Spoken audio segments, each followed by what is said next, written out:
नमस्कार दोस्तों, कैसे हैं आप लोग। उम्मीद करता हूं सभी लोग स्वस्थ होंगे और मस्त होंगे। स्वागत करता हूं आपका गौतम सीटेट क्लासेस में। चलिए मित्रों, आज की क्लास की बात करते हैं। आज भी देखो हमारी संस्कृत पैठा की क्लास है और सेकंड लैंग्वेज के रूप में कई बच्चे जो है संस्कृत को ऑप्ट करते हैं। तो इसमें भी पैडागोजी में 15 मार्क्स और बाकी जो 15 मार्क्स जो आपके होते हैं वो आपको कोई पैराग्राफ दे देंगे या आपको कोई कविता दे देंगे, उसमें से क्वेश्चन आंसर होते हैं वो आपको करने होते हैं, वो भी मैं कराऊंगा। देखिए मित्रों, ये जो क्लास है ना, ये जो सारी क्लास है ये पॉजिटिव और नेगेटिव पे चलेगी हमारी। और अगर पॉजिटिव नेगेटिव आपने सीख लिया ना तो ये अब सबसे आसान मेथड लगेगा आपको। दूसरी चीज़, जिस बच्चे को संस्कृत का ये सा भी नहीं आता ना, वो भी पॉजिटिव और नेगेटिव के मेथड से पैडा में, संस्कृत की पैडा में 15/15 ला सकता है। बस शर्त क्या है ये समझ लो। संस्कृत की क्लासेस देखने से पहले आप हिंदी सीडी और ईवीएस की कम से कम 10-10 क्लासेस देख लें, जिससे कि आपको पॉजिटिव और नेगेटिव का कॉन्सेप्ट क्लियर हो जाए। हालांकि क्लियर तो यहाँ पे भी होगा लेकिन वहाँ ज़्यादा हो जाएगा। फिर आप संस्कृत की क्लास देखेंगे तो फटाफट आंसर कर देंगे। अब देखो, इसी क्लास में मैं आपको दिखा दूंगा, मैं कोशिश करूंगा ये समझाने की कि आपको पॉजिटिव और नेगेटिव भी यहाँ पे समझ में आए और कैसे पॉजिटिव नेगेटिव से 15/15 मार्क्स संस्कृत की पैडा में भी ला सकते हैं। Very easy. चलिए पहला क्वेश्चन देखते हैं आज का। अब देखिए, पहली बात तो आप ये समझ लो कि संस्कृत को संस्कृत मत समझो। इसको क्या समझना है, इसको समझो हिंदी। जितनी हिंदी समझ में आ जाए उतनी पढ़ लो। बाकी के मेरे जो पॉजिटिव और नेगेटिव हैं वो पूरा काम कर देंगे आपका।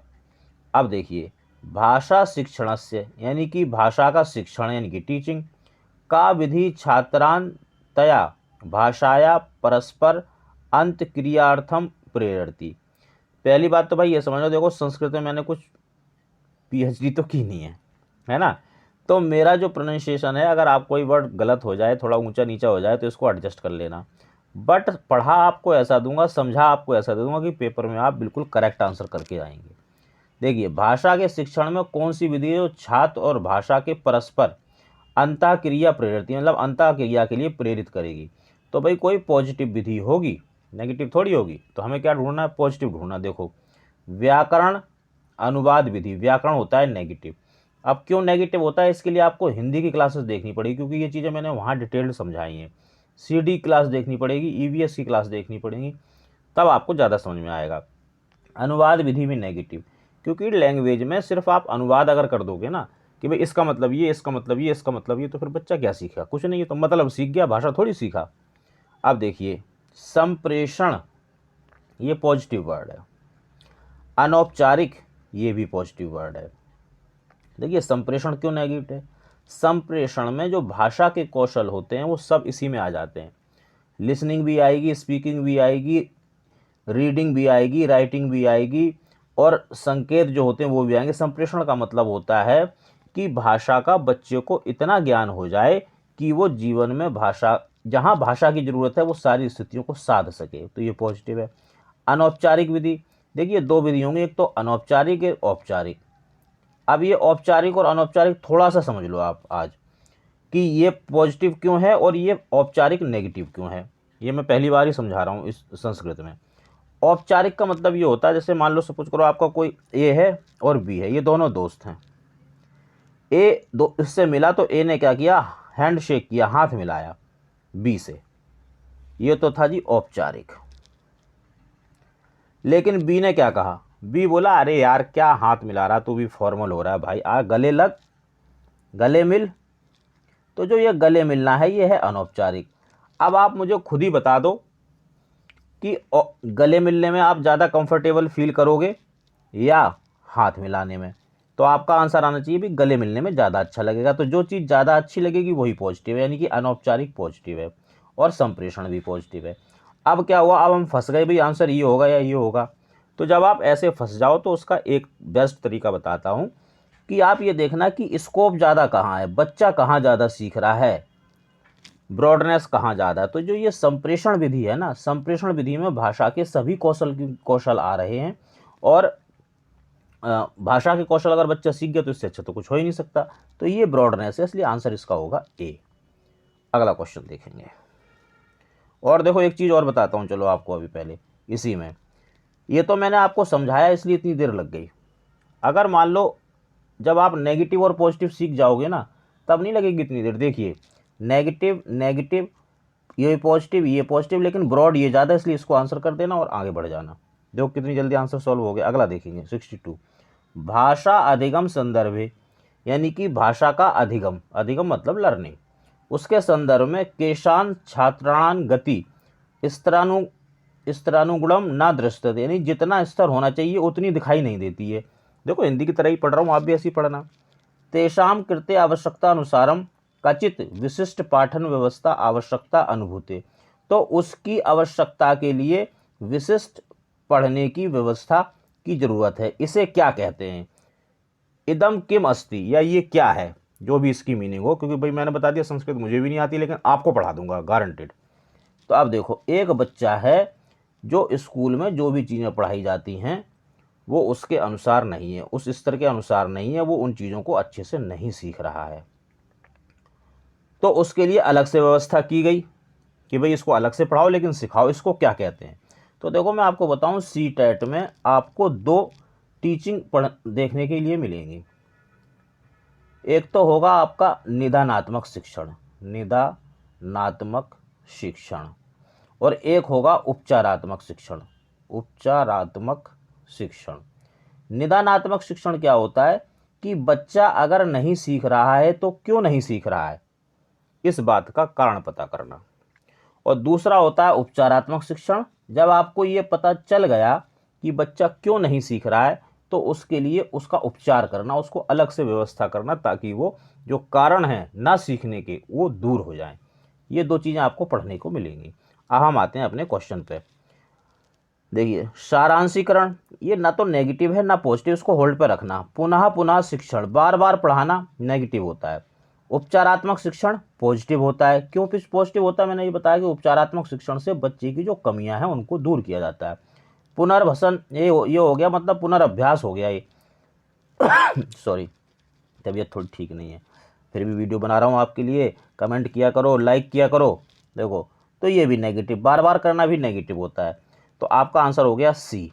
अब देखो जब आप नेगेटिव पॉजिटिव सीख जाओगे तो इसका आंसर कितनी जल्दी मिलेगा। देखिए आप ये देखो, वो कह रहा है कि बच्चा सीख नहीं रहा है, उसकी बच्चे की आवश्यकता की पूर्ति के लिए कुछ किया जा रहा है। अगर मान लो आपको संस्कृत समझ में नहीं आती तो पॉजिटिव चीज़ की जा रही होगी, पॉजिटिव चीज़ की जा रही तो पॉजिटिव ढूंढ लो। देखो उपचारात्मक शिक्षण पॉजिटिव होता है, ये नेगेटिव ही है, ये भी नेगेटिव है, ये पता ही नहीं पॉजिटिव या नेगेटिव। इसको आंसर करके आगे बढ़ जाना, 100% आंसर ठीक होगा। अगला क्वेश्चन देखिए, सम्मिश्रित क्षमता युक्त भाषा कक्षायाम, यानी कि ऐसी कक्षा जिसमें सम्मिश्रित क्षमता यानी कि अलग अलग क्षमता वाले बच्चे हैं। किम सर्वाधिकम आवश्यकता, इसको सबसे ज़्यादा किस चीज़ की आवश्यकता होगी? भी पॉजिटिव चीज़ की आवश्यकता होगी। तो हम यहाँ पे अपना पॉजिटिव वर्ड देखने की कोशिश करेंगे। कालांश, क्या कह छात्रांक कालांश अनुसार समुचित समूहीकरण, यानी कि जो बच्चे हैं, जो छात्र हैं, उसके जो पीरियड है उसके हिसाब से समुचित समूहकरण होना चाहिए। अगर आपको फिर भी समझ में आया तो आप ये सोचो भाई समुचित कोई चीज़ हो रही है, यानी कि अच्छी चीज़ हो रही है, तो ये पॉजिटिव है, लगभग पॉजिटिव सा लग रहा है। छात्राण मध्य परस्पर अंतःक्रियम अवसरा, बच्चों को क्या कहते हैं, आपस में अंतःक्रिया का अवसर दो। अंतःक्रिया और अवसर देना ये प्रॉपर पॉजिटिव वर्ड हैं। सुगठित गणित भाषा केंद्रित पाठ्यचर्या, सुगठित का मतलब हो गया कि इन्होंने किसी चीज़ को निश्चित कर दिया, फिक्स कर दिया। और ऐसी कोई भी चीज़ जो फिक्स आप कर दो कि भाई ऐसा ही करना है, बच्चों को समझ आए चाहे ना आए, इससे मतलब नहीं है, वो नेगेटिव होती है। क्रीड़ा भाषा केंद्रित पाठ्यचर्या, यानी कि ऐसी पाठ्यचर्या जिसमें क्रीड़ा हो, खेल हो और भाषा हो, बस 2 ही चीज़ें हों। ये तो भाई ये भी तो क्या कहते हैं, बाउंडेड हो गया, प्रतिबंधित हो गया। तो जो चीज़ प्रतिबंधित हो जाएगी वो नेगेटिव हो जाएगी।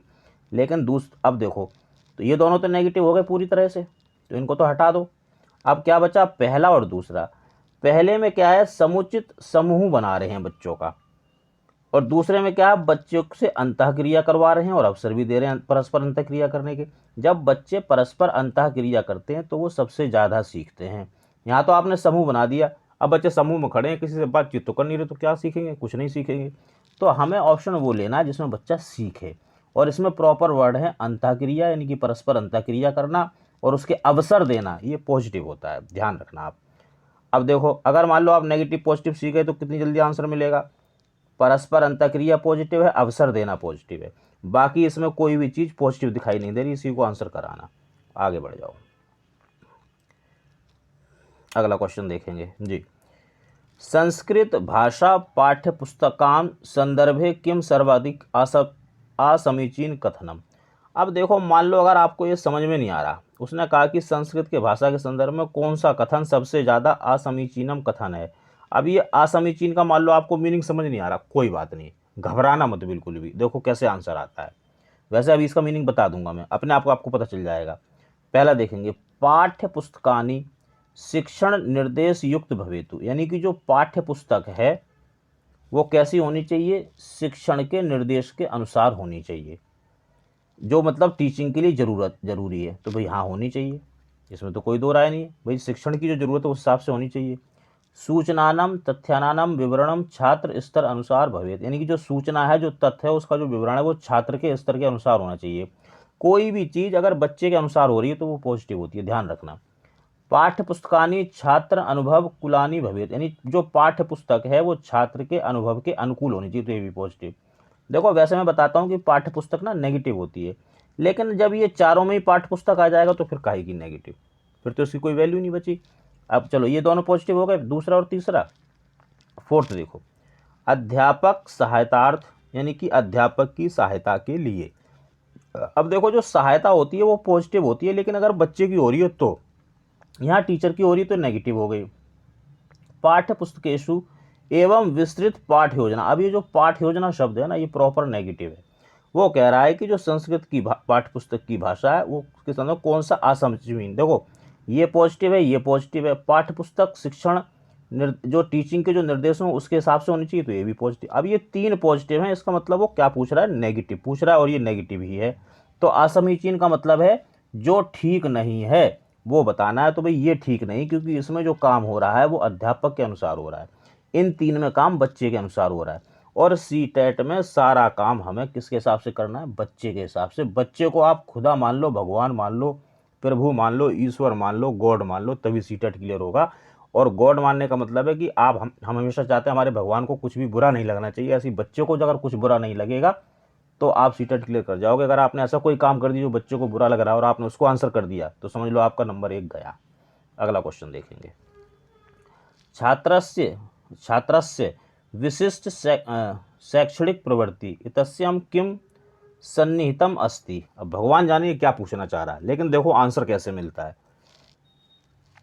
छात्र अनापेक्षित प्रतिक्रिया प्रदर्शी, अनापेक्षित जिसकी अपेक्षा ही ना की जाए, तो इसको थोड़ा होल्ड पे रखो, नेगेटिव पॉजिटिव कुछ समझ नहीं आ रहा है इसमें। छात्र अन्यास जानना कौशलानी समर्थ व अभिजानती, ये भी मुझे समझ में नहीं आ रहा, तुम्हें सच बता रहा हूँ, लेकिन आंसर देखो कैसे आएगा।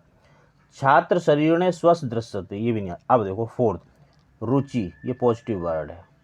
रुचि पूर्ण कार्यस्यु क्षेत्रस्यु व तस्य दीर्घवानम तिष्ठस्ति, कुछ समझ में नहीं आ रहा, इसमें कोई दिक्कत नहीं, लेकिन एक जो रुचि शब्द है ना, इसी से आपको आंसर मिल जाएगा, गारंटी देता हूँ। आप मेरे पॉजिटिव नेगेटिव को आंसर करके आना, 100% आपका आंसर सही होगा। अगला क्वेश्चन देखिए, पूर्व अनुभव आश्रित संप्रेषण, यानी कि जो पहले का अनुभव है उसके बारे में संप्रेषण करना, बातचीत करना।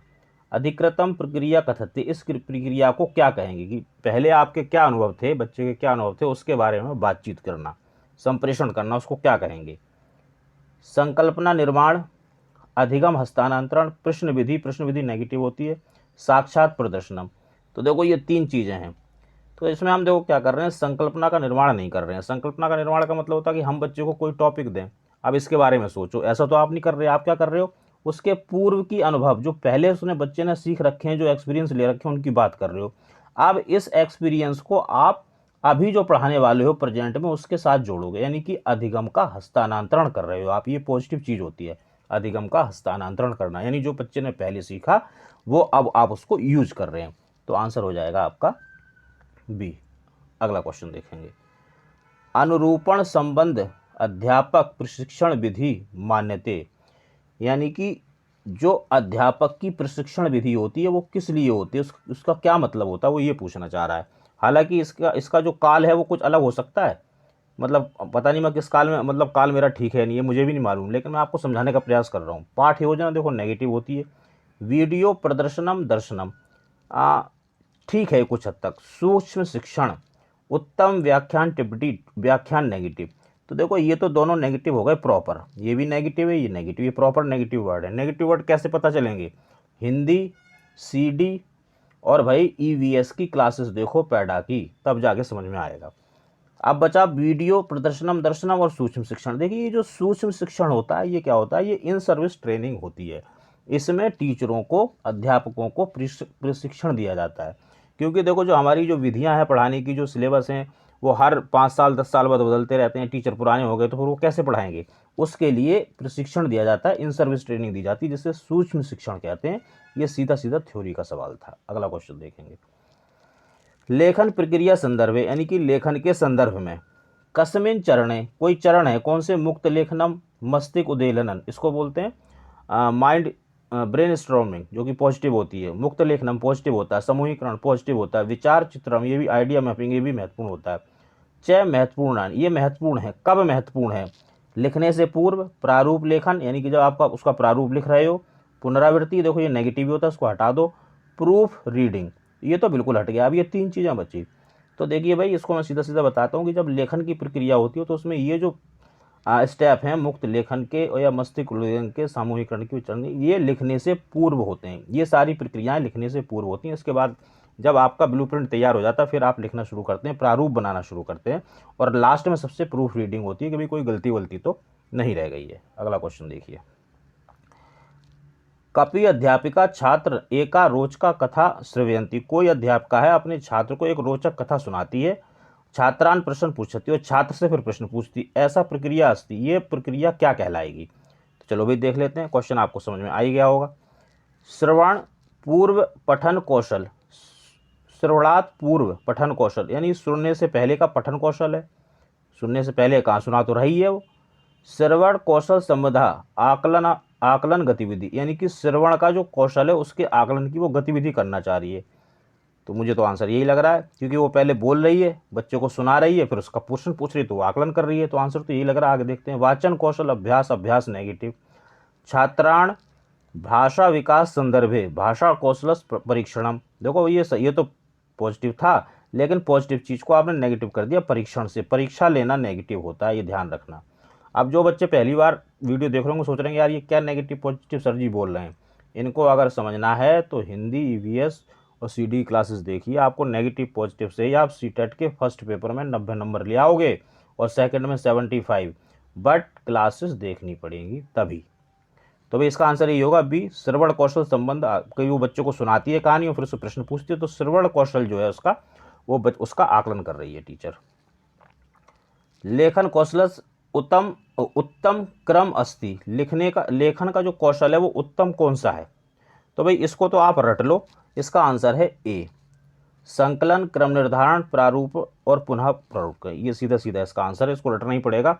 और बस ये इसी तरह का प्रश्न आता है, जब भी आता है आप इसको रट लीजिए, इसका आंसर हो जाएगा। चलिए मित्रों, ये आज की क्लास थी भाई। देखो आपको अच्छी लगी हो तो कमेंट जरूर करके मुझे बताना प्लीज़, मुझे थोड़ा सा अच्छा लगता है और मेरा हौसला बढ़ता है, मैं और अच्छा करूँ आपके लिए। सब्सक्राइब अगर आपने चैनल को कर दिया है तो बहुत अच्छी बात है, नहीं किया तो करिए। और जो नोटिफिकेशन की बेल है उसको पुश करो, नहीं तो पता ही नहीं चलेगा क्लास का। भाई लाइक करो, शेयर करो, और लोगों का भी भला होगा।